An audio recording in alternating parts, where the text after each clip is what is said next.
আচ্ছা একটু এদিকে একটু তাকা। ইয়েস, আমরা কি করছি? আমরা ডেকোরেশন করতে গেছিলাম। ভাই এদিকটা একটু বড় রাখবি।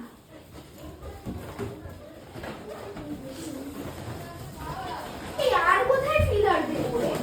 এগুলো কি দেখছিস? সিঙ্গেল সিঙ্গেল ফিলার যাবে তো, তুই তো তিনটে করে নিচ্ছিস। না, তিনটে করে আছে তো। ফেটে যাচ্ছে, পাট পাট করে ফাটছে আওয়াজ, দেশালে ফেটে যাচ্ছে। দেখ একটুখানি, দেখ একটুখানি। আমি তোকে আগেই বললাম যে আটকে যাবে। ছোট আলোটা কেন জ্বালিয়ে রেখেছিস তোরা? আমরা কালারটা দেখছিলাম।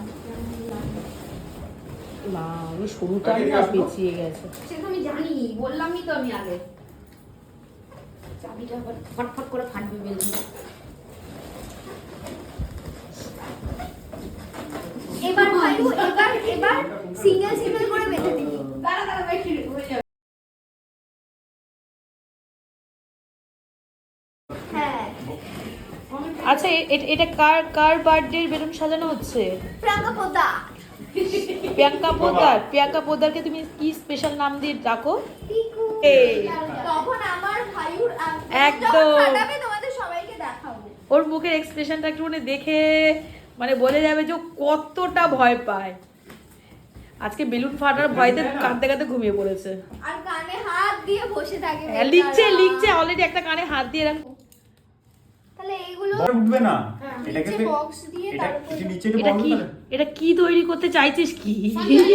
কিছু একটা হচ্ছে আর কিন্তু সেটা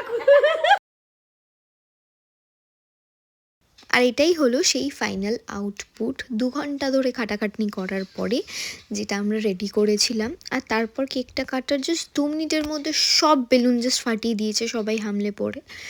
তো যাই হোক, ডেকোরেশনটা তোমাদের কেমন লাগলো